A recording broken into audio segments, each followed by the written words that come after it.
And the Thinkery Children's Museum is working with more than 20 Austin area nonprofits to host several solar eclipse viewing parties on Monday, several events. They have also put together a guide for teachers. Joining us this morning to talk about all that, LeKeisha Harding, thank you so much for joining us. She is Thinkery's Director of Equitable Evaluation and Impact for Thinkery. Please tell me what that means. Yes, it's all about research. And what that means is while we are planning our impact and the things we want to do across Central Texas, we center community voice in the co-design and in the implementation of everything that we're doing. There you go. Okay. Also tell us what types of activities you guys have planned in collaboration with these other nonprofits. Yeah, well, we have a whole guide that we have put together with several different activities that you can find online. It comes in English and Spanish, and we brought a couple here with you today.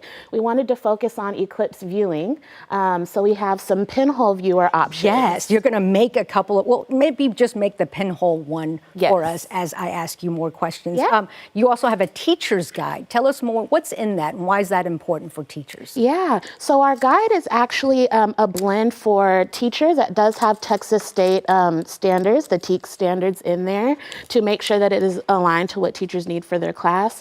And the language is really user-friendly for out-of-school time partners as well. So if you have an after-school program or you are a nonprofit that does educational programming, it's also really good for you, and it meets the needs of both. Okay, and so tell us quickly what you're doing here. You have a piece of cardboard and foil and tape. Yes, so what we're making is a Pinhole Viewer. For those folks that do not have glasses to view directly in the sun, we want you to be safe and have an indirect viewing option. So the Pinhole Viewer option allows you to do that. So what I'm doing is I have a piece of cardboard here and foil. Foil reflects the sun very well. And I'm just gonna put a little hole in it with a punch pin. You can use a regular pin, a bobby pin, or a toothpick. What's gonna happen is there's a little hole in the middle. The sun is gonna shine through that hole and project onto the ground for you, and you will be able to watch the eclipse from the ground as it projects through. That is perfect. Yeah. Also talk about the Thinkery plans to distribute 55 light sound devices for the visually impaired. We did a story about that yesterday. Tell us more about that. Yeah, so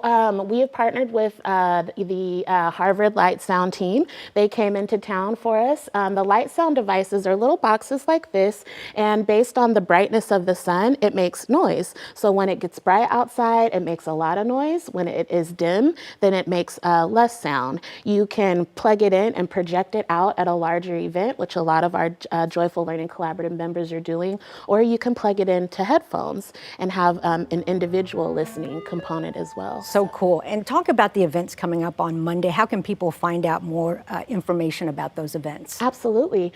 You can go on our website, www.thinkeryaustin.org/JLC, and we have an event viewing page. There's an interactive map that you can view all of the events happening with all of our Joyful Learning Collaborative members. That's awesome. LeKeisha Harding, so good to see you. Thank you for joining us. Thank you.